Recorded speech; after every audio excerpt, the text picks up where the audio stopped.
唔知大家最近去外面食飯，有冇發覺個味道好似周圍都差唔多？明明去咗3、4間唔同嘅茶餐廳，嗌個咖喱牛腩或者酸菜魚，個味竟然可以好似倒模出嚟咁，甚至連啲配菜個樣都一模一樣。如果你有呢種感覺，我話俾你聽，你嘅直覺係啱嘅，因為香港嘅飲食界正經歷緊一場前所未有嘅大地震，大陸嘅預製菜已經全面攻陷咗香港。你以為入到去一間裝修得靚靚地，寫住大廚推介嘅食肆，食緊嘅係師傅喺廚房大汗搭細汗炒出嚟嘅心血？其實好大機會，個所謂嘅大廚只係負責將個膠袋剪開，然後掉入個微波爐或者熱水入面叮一叮或者熱一熱，就咁樣收你70、80蚊，甚至過100蚊一碟。最諷刺嘅係，我哋香港人一向最自豪嘅鑊氣，而家喺好多連鎖店，甚至係街坊細鋪入面，已經變成咗一種奢侈品。今日我就要同大家拆解一下，呢啲預製菜係點樣由2020年左右開始，喺短短幾年內滲透入香港嘅每一個角落，等大家睇清楚，我哋每日吞落肚嘅究竟係乜嘢。講起預製菜，其實唔係咩新鮮事。以前我哋叫開即食包或者急凍餐，但而家嘅預製菜已經進化到一個你想象唔到嘅地步。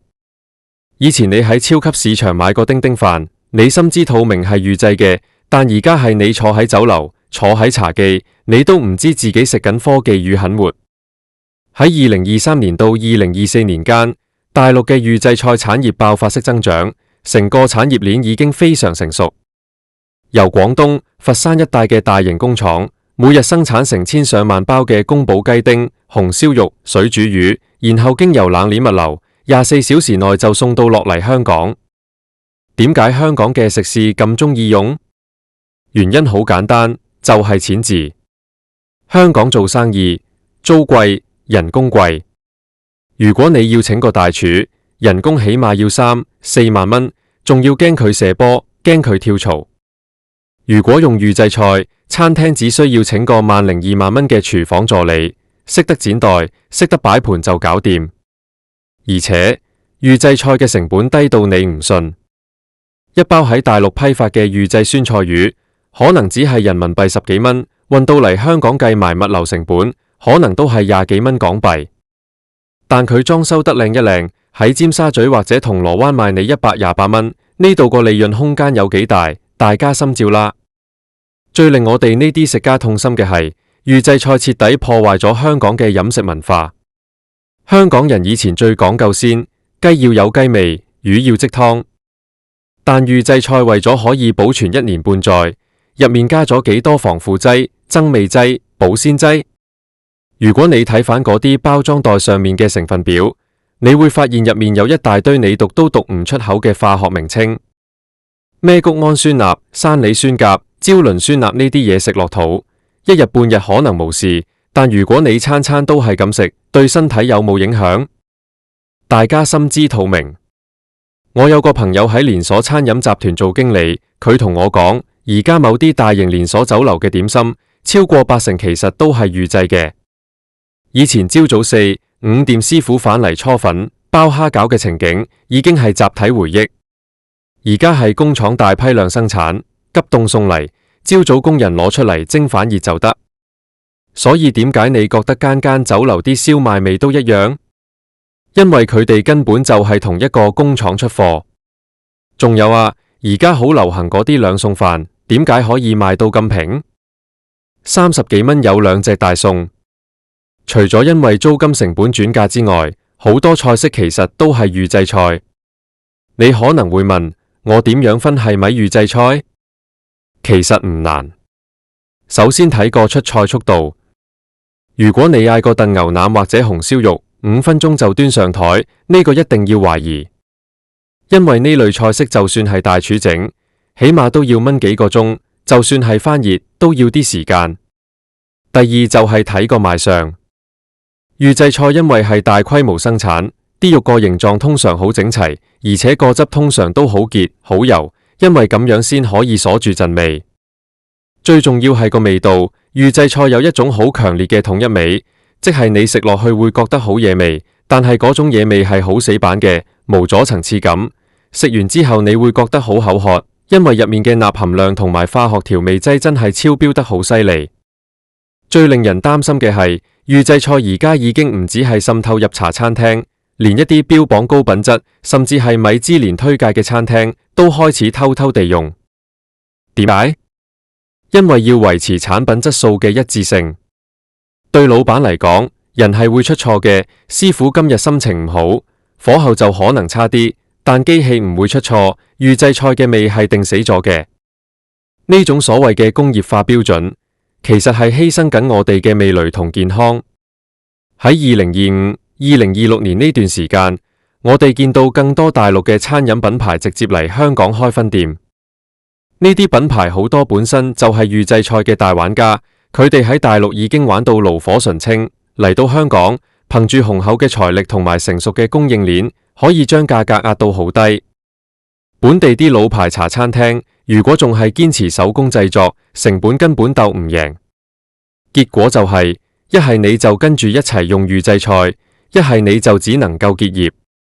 最後，我哋成個香港嘅街道，只會剩返嗰幾間大品牌，食嘅都係同一個味道，呢樣先係最悲哀。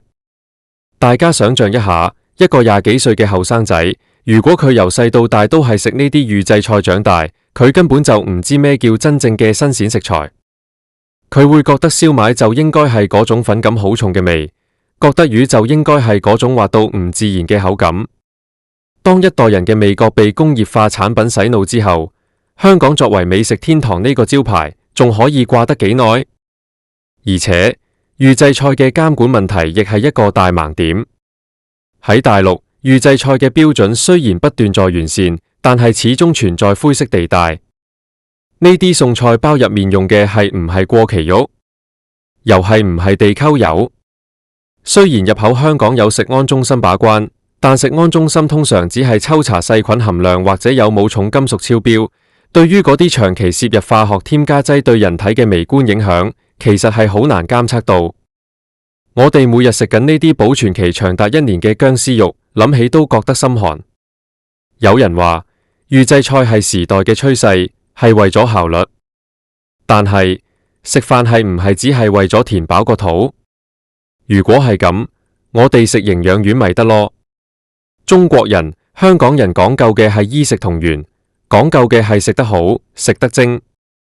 而家我哋竟然要交咁貴嘅物價、咁貴嘅租金，去吞一袋袋化學急凍包，呢件事真係荒謬到極點。我記得我細個嘅時候，去茶餐廳嗌個乾炒牛河，喺門口就已經聽到廚房入面鏗鏗鏘鏘嘅炒鑊聲，震鑊氣隔住條街都聞到。牛河嚟到嘅時候係熱辣辣，每一條粉都沾滿豉油，但又唔會油淋淋。而家你可能見到個廚房靜英英，只有微波爐轉動嘅聲。個牛河嚟到，個汁係結嘅，啲牛片滑到好似加咗幾斤鬆肉粉咁。呢種進步，我真係唔識欣賞。我哋作為消費者，雖然力量好微細，但係我哋可以用腳投票。如果發現邊間餐廳係用預製菜而又收得貴，甚至係質素極差，我哋就唔好再去。要支持嗰啲仲肯堅持現點現做、堅持用新鮮材料嘅細鋪。雖然佢哋可能出餐慢少少，雖然佢哋可能貴少少，但係呢啲先係真正嘅人情味，呢啲先係真正嘅食物。如果有一日，香港連最後一間有鑊氣嘅茶餐廳都消失埋，全世界嘅嘢食都變成咗工廠包裝袋入面嘅複製品，咁香港同其他城市仲有咩分別？我唔希望我哋嘅下一代對於好食嘅定義係建立喺化學劑堆砌出嚟嘅假象上面。預製菜全面攻陷香港係一個事實，亦係一個警鐘。佢唔單止挑戰緊我哋嘅胃，更加係挑戰緊我哋對生活品質嘅追求。捱貴物價去食化學包，係我哋唔能夠接受嘅宿命。下次當你坐低食飯嘅時候，留意下個味，問下自己，你食緊嘅係大廚嘅手藝，定係化工廠嘅產品？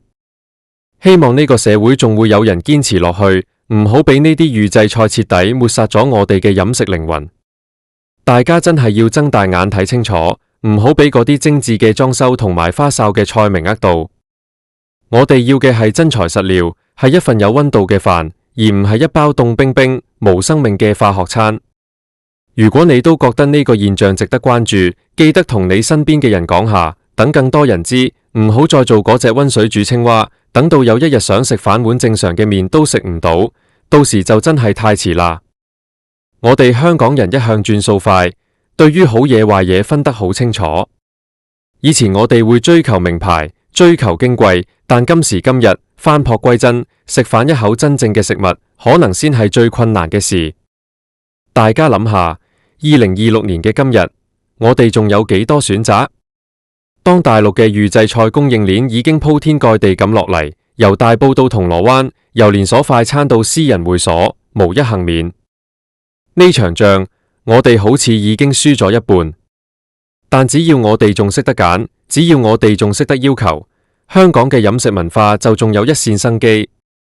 記住，你食落肚嘅每一啖嘢，都係對未來生活方式嘅一次投票。唔好俾預製菜攻陷你嘅味覺，更加唔好俾佢攻陷你對生活嘅要求。我哋值得更好嘅，而唔係一包剪開咗嘅化學急凍包。希望大家下次食飯嘅時候，可以揾返嗰份久違咗嘅驚喜同埋鮮味。